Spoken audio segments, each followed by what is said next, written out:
The idea of a mass shooting going unsolved in today's world sounds nearly impossible.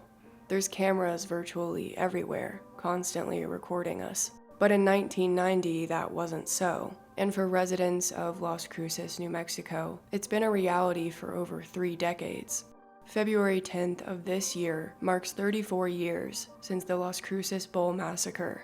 Survivors of the tragedy were able to give a detailed description of the killers. Their police sketches were broadcast nationally, and the case was featured on NBC's Unsolved Mysteries. Yet we still don't know who these men are and why they did what they did. Did they flee to Mexico, just 45 minutes south? Are they in prison for another crime? Or are they still walking among us, sitting in church, going to the grocery store, dropping their kids off at school? That is the answer everyone wants to know, especially the survivors and the family members of the victims.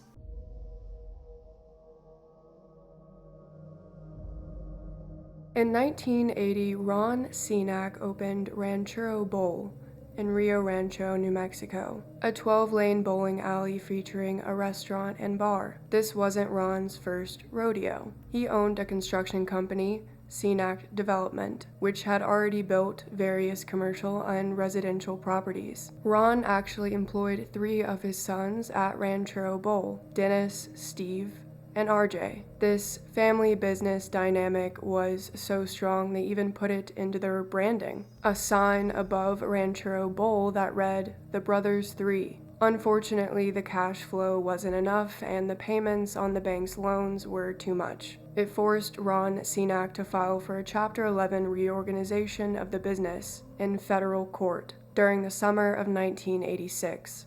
The following May, Valley Federal Bank foreclosed on Rancho Bowl, but the Cenac brothers were not unemployed for long. 2 years prior, in '84, Ron had opened another bowling alley, about 4 hours south, the Las Cruces Bowl. Nestled on the corner of a busy intersection, the business was massive. It held a restaurant, an arcade with video games, pinball machines, and plenty of parking for customers. Commercial and residential buildings were scattered nearby, but the only thing that closely bordered Las Cruces Bowl was a tire store and a vacant lot. In 1990, Friday nights were some of the busiest nights at Las Cruces Bowl. That's when they held their adult bowling league, and the thousands of dollars they pulled in was kept secure in the front office, locked in a safe. On Saturday, February 10th, Steve Cenac, one of Ron's sons, arrived to Las Cruces Bowl, apparently to get his backpack for class. He'd forgotten to take it home with him the night prior of getting off his shift. Steve pulled into the parking lot just before 7:15 a.m. In less than 2 hours, families would be arriving for the Junior Bowling League, for children aged 10 to 14. While Steve picked out a parking space at the front, he noticed 2 men on the east side of the lot, close to the edge of the building. It wasn't unusual to see people around the area, so he didn't think much of it. The front doors to the bowling alley were unlocked.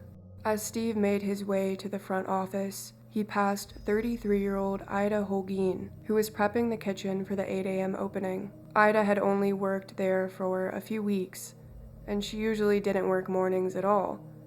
She changed her schedule so she could play bingo with her mother recently.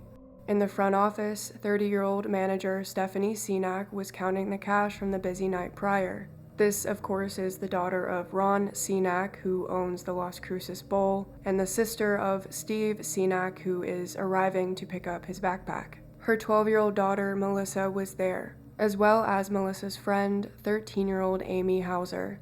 When Steve walked into the office to get his backpack, he apparently thought back to the men in the parking lot. He reminded his sister to keep the doors locked. They had been open when he got there. And just before leaving for class, he apparently reminded her again, make sure the doors are locked. Fast forward a little over an hour. Around 8:20 a.m., roughly 40 minutes before families arrive. Melissa and Amy get hungry, but Ida isn't ready in the kitchen. Stephanie gives the girls some quarters so they can grab a snack out of the vending machines. But when the girls enter the front room of the bowling alley, 2 men are standing there, holding guns. The older one tells the girls to go back into the office, and the younger one headed towards the snack bar. Ida saw him come around the corner, then put a gun to her side. He told her, "This is a holdup, come with me." The unmasked men forced everyone into the office and onto the ground. Stephanie, Ida, Melissa, and Amy were huddled together in the small space as the men shouted, demanding to know where the money was. Stephanie opened the safe and started placing the cash in a brown suitcase the intruders had apparently brought in. The gunman then told everyone to put their heads down. Moments later, gunshots. This clip is Ida Holguin recalling her experience. This guy came in, he stuck a gun on me, and that's when he said, come with me, this is a holdup. And I couldn't even move to the office because I was so scared. I was stiff. He kept hitting me in the back with a gun and told me to go in the office. And when I got to the office, Stephanie, Melissa, and Amy, they were sitting down on the floor, and then they told me to go in and join them. They waited for a while. And then they asked Stephanie for the safe. She opened it, and she was getting money, giving it to Melissa. Melissa was putting it in a suitcase. I saw a suitcase. It was a brown suitcase. They put a lot of money in there. Then they started shooting us. When they shot me in the arm, I didn't know. I thought it was Amy's blood. I thought they shot her and the blood splattered on me because it was hot. But no, they had shot me. And then they shot me on the shoulder, and that one threw me that knocked me to the computer. And then they told us to all put our heads down. And then they started shooting. Stephanie, Ida, Melissa, and Amy were all shot several times. But from the outside, no one knew that this terrifying event was unfolding. The building was apparently pretty soundproofed. 26-year-old Steven Terran, the pin mechanics for Las Cruces Bowl, entered the building within seconds of the gunman firing. Steven had recently graduated from New Mexico State University with a degree in criminal justice, and he did all of this while working weeknights and some weekends at the bowling alley while taking care of 2 children. On Saturdays, while Steven was at work, during the day, his wife Audrey was in cosmetology class. It was difficult for them to find a babysitter for that specific time, so Steven often took them to the bowling alley. This day wasn't any different.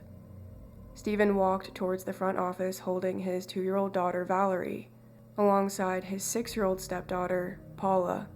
Ida, the cook, and Paula share the same last name, but they have no relation. Steven and his children are immediately confronted by the gunman, who force them into the front office as well. There are now 7 adults and children crammed into the office, not including the 2 gunmen. Melissa had her head to the ground when she heard the men shuffling, and then a series of quick shots. When it stopped, the men quickly ran out. Melissa called out for her mother, who didn't answer. When she managed to lift her head, she noticed that smoke was filling the room. There was a fire on the desk. Melissa was the only person in the room conscious enough to call for help. Just 9 minutes after the gunman entered the Las Cruces Bowl, Melissa calls 911. Emergency. Please help me. Oh, well, slow down. We were all shot and hold up. Okay. Where are you at? 1201 East Amador, Las Cruces Bowl. Las Cruces Bowl? Yes. Okay, and there were shots fired? Yes. Oh. All of us were hurt.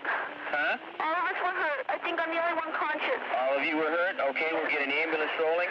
Please. Okay. What's your name? Melissa Repass. Please hurry. Okay, Melissa, we've got them dispatched. Did you see who did it? No, sir. They told us all to get down. They shot me 5 times. Okay. We'll get them rolling, Melissa. Just hang on. Take a deep breath. We've got patrol units in route. How many people are hurt? 1, 2, 3, 4, 5, 6, 7. 7 people are hurt? Yes, I think. 7 subjects hurt. Okay. Sorry. Okay, Melissa. It hurts. It hurts? Okay. Melissa, I've got an ambulance and I've got the police officers en route. They'll be with you just shortly. Okay. Okay? You didn't see what any of the men they were just wearing? took all of our money. You didn't see what any kind of the men were wearing or anything? No. Nothing, huh? They just walked in? Uh-huh. Do you know if they were black men, white With men? mom, black man. They're both black. 2 black men? Yeah. Okay. No, they've left.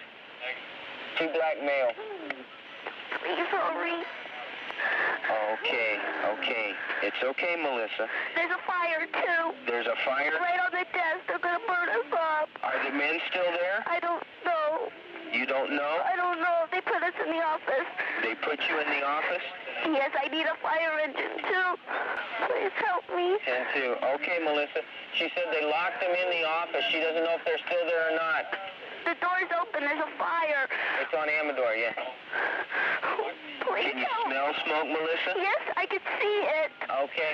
Can I get the fire Fire extinguisher? department, too? Yes. She says she smells smoke. They may have lit the building on fire. No, it is on fire. It is on fire. It is. Okay, Melissa. Can I go get Stand the... by utility 1. Oh, ow. Okay, Melissa, we've got them coming, hon. We've got them coming. Is somebody He's there? calling my mommy. Okay, Melissa. There's a police officer there now, okay? There is? Yes, there is. He's going to try and find you. We're in the office. Just tell Stand him by at 33 traffic.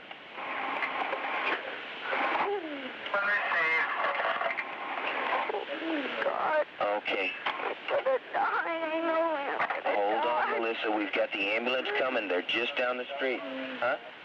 She advises all 7 are shot. They're injured. They're in the office. Where's the office at, You Melissa? go in the door to the front desk, and then you take a right, and we're right in the building. Okay. She says you go in to the first desk, take a right, and you're right there at the office. Okay, I'm giving the directions on how to get to you, to the police officers that are there. Oh, my God. Please help me. We're helping you, Melissa. We've got them rolling.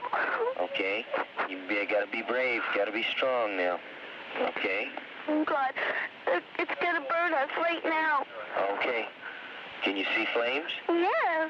Okay. It's burning us. Okay. Oh, I got bullets in my feet. Okay. The bullets in my head. The bullets in your head, too? I can't. None of them are talking. I'm still here. Go ahead. I hear the officers telling you to get out. Get I out. can't. There's nobody else. Was that the police officer telling you to get out? Yeah. Then get out. Okay. Okay?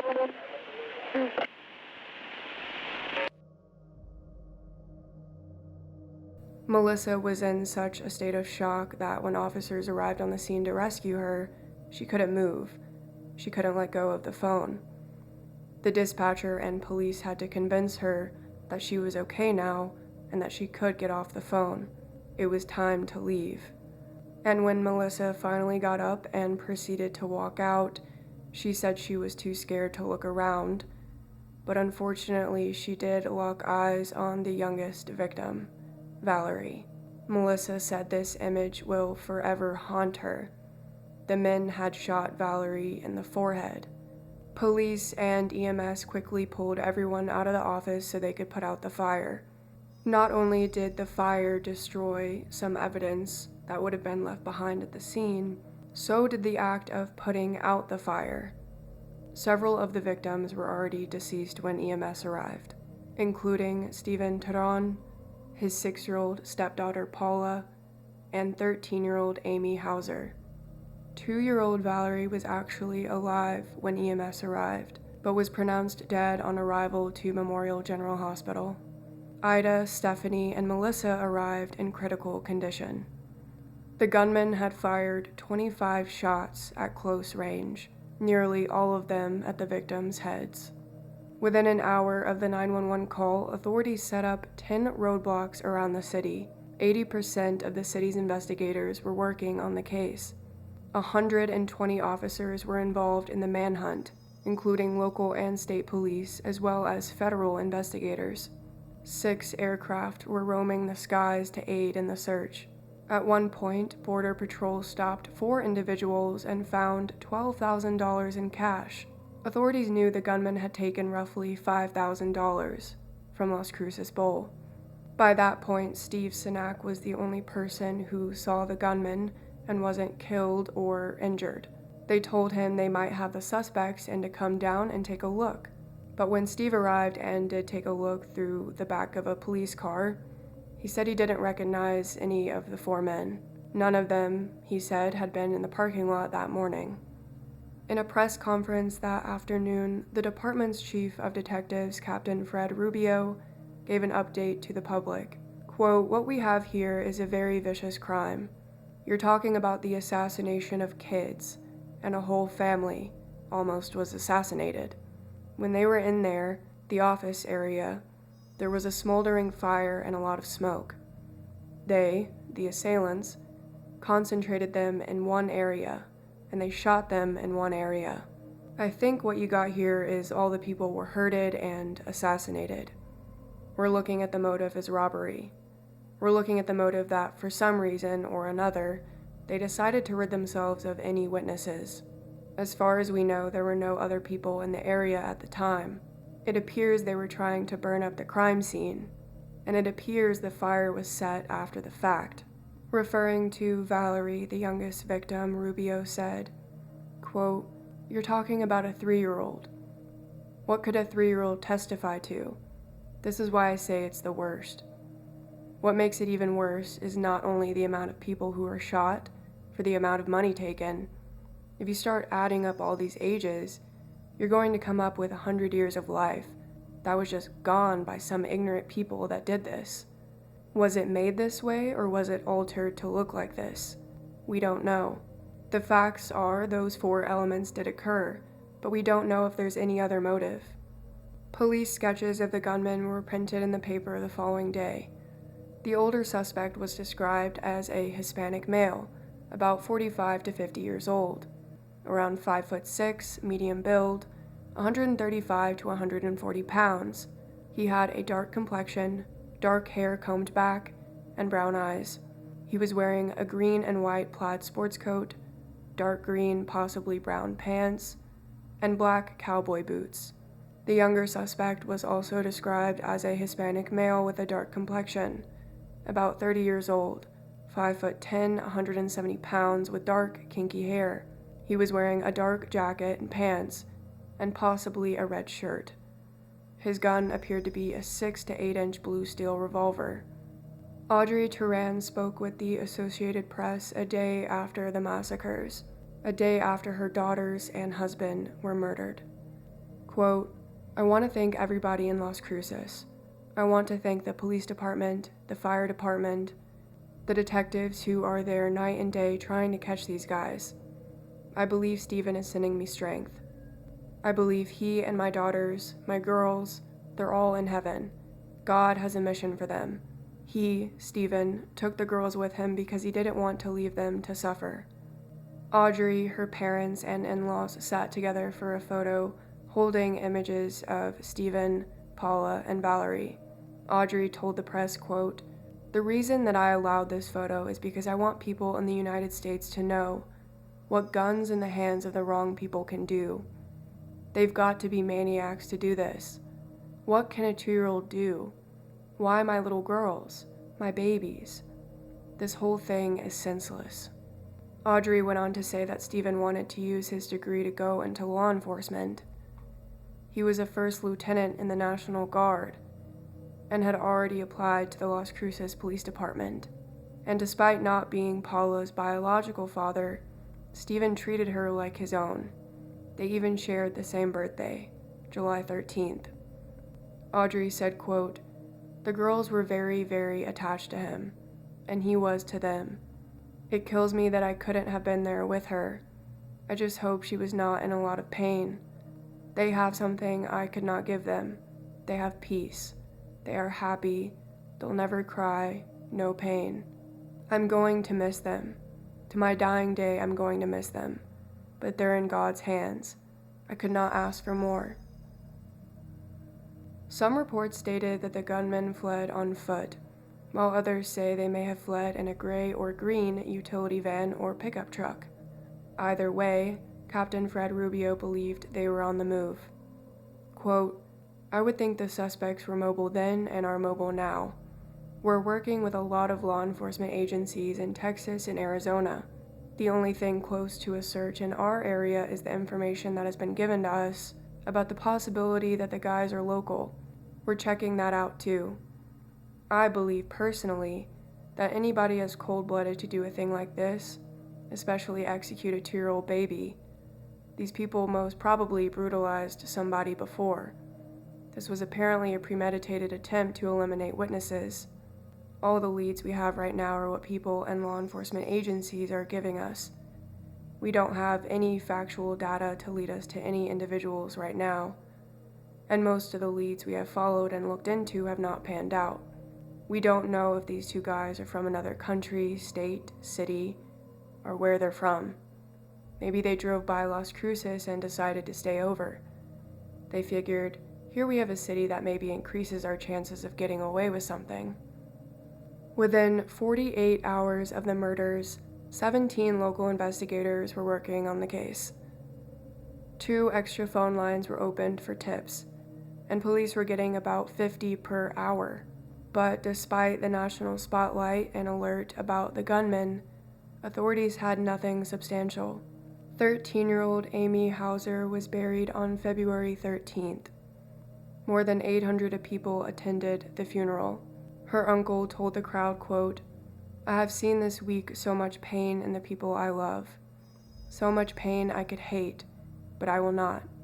Amy will continue to give to us, and I rejoice in that gift." The Bishop of Las Cruces described Amy as part beautiful rose and part comet. Quote, "They are short-lived. A comet for a brief flashing moment. A rose blossoms and gives a wonderful fragrance, but only for a while. Yet the memory of those beautiful things remains for a long time." The following evening, Valentine's Day, Audrey Turan buried her husband and 2 children. She spoke to a crowd of over 700 mourners. Quote, "I lost my family to 2 madmen. With your help and support for gun control, let this be the last family that goes this way." The following day, February 15th, just 5 days after the shooting and 1 day after all 4 victims had finally been buried, Ron Cenac announced that he was reopening the bowling alley. He invited reporters inside Las Cruces Bowl so he could read a statement and answer questions. He told the El Paso Times, quote, "Life is for living. We're determined not to allow this insane act of 2 individuals to permanently alter the lifestyle of the community." Ron spoke the names of each of the victims before reading his prepared statement. Quote, "We, the owners and employees of Las Cruces Bowl, will continue to do everything possible to aid the families of this senseless tragedy." Remnants of the crime scene still sat in the building. The charred desk, blackened paperwork, melted electronics. However, attempts had been made to cover up other reminders of the murders. The office had been freshly painted, and brand new carpet was installed in the lobby and office. After Ron's statement, he opened up to questions from reporters. He denied earlier reporting that Amy Hauser worked at the bowling alley. Quote, "I don't hire 13-year-olds. Previous reports said that Amy had been working part-time at the bowling alley for about a month, specifically at the bowling alley's daycare center. Reporters also questioned Ron about potential motives, saying the brutality of the killing suggested the likelihood of a gang or planned attack. Ron stated, quote, "The Joe Blow robbery I can live with. The planned attack scares the hell out of me. I have no reason to think this was a planned attack. My life is an open book. I run my business and I try to play a little golf." Ron had apparently been on a weekend golfing trip in Arizona when the killings took place. In mid-March of 1990, NBC TV's Unsolved Mysteries began filming an episode about the unsolved mass shooting. Ida Holguin spoke publicly for the first time about the tragedy. By this point, 3 bullets remained in her body. Her hair was just starting to grow back, and she was relearning to walk. Doctors were planning to remove one bullet from her arm later that week. 2 of the bullets still remained in her body, half of one in her brain, and were too dangerous to remove. When Ida recalled the horrific events of that morning, she started with Stephen Turan entering the building, and she said by the time he entered the building with his 2 daughters, she had already been shot. She heard Stephen yell, "Oh my God, no," and recognized his voice. Ida was going in and out of consciousness.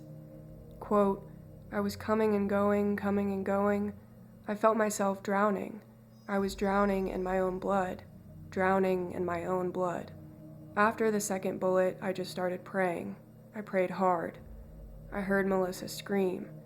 I started getting really scared. I started thinking those guys are going to kill us. I don't think they're just going to take the money. I can't understand why they had to shoot. They already had the money. Why did they shoot?" Because Las Cruces is just 45 minutes from the Mexico border, it was at first speculated the men had come from there. However, the older suspect only had a slight Spanish accent, and the younger one had no Spanish accent at all. He spoke plain English. By the time Unsolved Mysteries aired their episode about the killings, the reward was up to $30,000. 312 potential suspects had already been interviewed, and 500 names had been collected by police. Dozens of calls from around the country came in, but police weren't any closer to finding the gunmen. Captain Rubio said, quote, "It's not a very good feeling. I don't feel we're close to identifying the suspects." His feelings hadn't changed when he was interviewed in December, 10 months after the massacre. Quote, "I would hate to leave this profession without being here when they solve this. This is a case that haunts us. We're not used to having unsolved mysteries that often." Rubio speculated that the killers were not complete strangers to the area, that it may have been planned. Quote, "They didn't just drive by and say, 'Oh, this looks like a good place to rob.' There were other places open." He added that the robbers probably didn't expect so many people to be in the bowling alley because it hadn't opened for the day yet. A lot of people close to the victims came to the conclusion that this wasn't a random incident. The robbers likely knew that Las Cruces Bowl had thousands of dollars from their previous night, and they always counted the money the next morning, just before opening. And if money was the only motive, why didn't the gunmen take all of it? Apparently, they left some cash behind. One of the rumors that started floating around the community was that the owner, Ron Cenac, was involved with some shady business, possibly selling or trafficking cocaine. Again, rumors, never confirmed. Stephen Turan's brother spoke in a documentary about the massacre in 2010. He said Ron was actually living at the Las Cruces Bowl at the time of the massacre, and Stephen had always told him that Ron had weird neighbors and friends that would always come visit him at the building, that Ron was foolish with money, and at points complained about losing a lot of his money. The documentary makers asked the investigators who worked on the Las Cruces massacre specifically if Ron was telling the truth about visiting the police department every day for a week after the shootings. And in the documentary, authorities say that was false. Ron apparently made no effort to contact them on his own, and he was definitely not going to the police department every day. It was actually only when officers and investigators reached out to Ron that he spoke with police at all. In fact, at the beginning of the investigation, Las Cruces police had trouble getting a hold of Ron at all. He was uncooperative, even though this happened in the building that he owned, and his daughter and granddaughter were severely injured in the shooting. They nearly died. Ron said he was angry that police were pointing the finger at him, questioning his integrity. An interviewer then tells Ron that a polygraph test was supposed to take place for him, but never happened. Ron fired back that he had actually taken 3 polygraph tests. Another rumor that floated around was that the intended target of the shooting was one of Ron's sons, RJ, and that the gunman may have believed a large amount of drugs was stashed at the bowling alley. Investigators did interview RJ and get a statement, but it didn't go further. They described him as distant, having a blank face, and never giving them more than what they asked. RJ would die from an apparent drug overdose 7 years after the killings, at just 36 years old. Ron Senak's attempts to get the community back to the site of their worst tragedy, his bowling alley, was a failure. The fresh paint and carpet wasn't enough to get families back to the bowling alley at all. Less than a month after the killings, foreclosure proceedings began. His debts had reached nearly $2 million. Today, that would be around $4.6 million. In January of 1991, the Las Cruces Bowl went up for auction and sold for nearly $500,000. Amy Hauser's mother, Gloria Woods, was there to protest the sale. Her sign read, quote, "Non-payment may have caused loss of 4 lives. Justice?" Suggesting that Ron's unpaid debts may have been a motive. By this point, Ron had moved out of the state entirely and was living in Covington, Louisiana. On the 20-year anniversary of the Las Cruces Bowl Massacre, a documentary was released about the case. The El Paso Times printed a story about the debut with some interviews from witnesses and authorities. Here are some of the highlights. Quote, "It seemed to Ida Holguin that the gunmen were unnerved by the number of people who were there, and that they frantically searched the cabinets for something. More than 100 tips an hour were being called into police. They considered 3 possible motives: revenge against then-owner Ron Senak, a retired military pilot who was in Arizona at the time of the killings, revenge against one of the adult victims, or a grim robbery committed by 2 men intent on eliminating witnesses." Chuck Franco, an investigator that filmed the crime scene, said this about Ron Senak, quote, "His lack of cooperation made it seem like, there's more to it than that. The shooters were initially thought to be from Las Cruces, but information later led us to believe that they were from out of state and sent here to do a job." And this article is actually how I found out that Gloria Woods, the mother of 13-year-old Amy Hauser, actually sued Ron Senak in 1995. I couldn't find the lawsuit detailed anywhere, but during the trial, Gloria claimed that Ron should take responsibility for the bowling alley's unlocked doors. During a short break in court, Gloria went outside to smoke, and Ron's lawyers approached her with an offer, $30,000 to settle the case. Gloria said this enraged her and that she asked them, "Why don't you just slap me in the face?" So Gloria Woods turned down that settlement, but in the end, a jury found that Ron was not liable for the deaths and injuries that occurred. And it was after this verdict that Ron, his daughter Stephanie, and her daughter Melissa moved back to New Orleans, where the family is originally from. Stephanie Senak's injuries were so severe from the shooting, it ultimately took her life shortly after moving back to New Orleans in August of 1999. With the national spotlight this case received, it's hard to understand why it's never been solved. Sketches of the gunmen have been circulating for decades, and no one has been able to identify them. One major issue is the lack of evidence at the scene. When firefighters extinguished the fire, they also destroyed the little evidence that remained. DNA evidence wasn't available at the time. The public knows a lot, but we don't know everything. I'm sure there are things police have managed to keep a tight seal on. Fortunately, Las Cruces investigators haven't given up. Since 2017, Detective Martinez has led the effort to close the case. While they don't have a DNA profile of the suspects, they do have fingerprints. In 2020, Martinez told the Las Cruces Sun News, "The advent in technology, the difference in technology, it's at our disposal. We just have to find the right piece that will fit into that mold, that will fit into this new DNA technology, this new genealogy tree that we can use. We just have to find that piece, and I'm positive we have it. I just haven't found it yet." Detective Martinez frequently sends new evidence to the crime lab and travels out of state to follow new leads. Quote, "Sometimes I'll send an item up to the lab for evaluation, and they'll come up with a profile. So essentially we've generated a piece of evidence from a piece of evidence. And then it's my job to go out and take care of it, to figure out, was this person involved? If there's any association to this massacre, to this individual. I reached out to entities in Rhode Island. I think we had someone in San Francisco help us out on a lead, so it's across the nation. Some months we get numerous tips, and there's really no telling why or what the reasoning is, why people come forward, but they do. So in random months I'll get inundated with them, and some months are a little lean.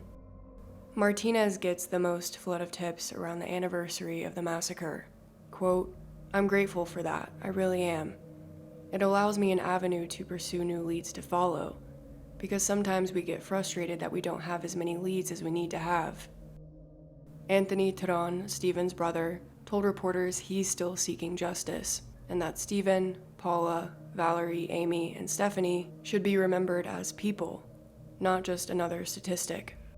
He said, quote, "Hey, they went into the same restaurants we went to. They played in the same parks you did. They lived and they spent time in the stores just like you did. They laughed and they cried, and they were people who were part of the community. They're not a statistic. They're people that lived there who didn't deserve to be taken away like they were. I can see my brother. I look at his picture. He's looking at me in my eyes, and I can hear him telling me, you know what, yeah, it sucks for all of us, but bro, do something for my daughter. They did not deserve this." If you have a tip, no matter how small, they can be given anonymously by calling Crime Stoppers at 1-800-222-8477 or online at nmcrimestoppers.org. Thank you so much for listening to this episode, and shout out to the new Accomplice members, Abby E. and Taylor. If you want ad-free episodes, tons of images from the newspaper archive, and early access when available, please consider becoming a Patreon member. It's just $1 a month. Again, thank you for listening, and don't forget to tune in next week for another episode. I hope you all have a good day, evening, or night. Goodbye.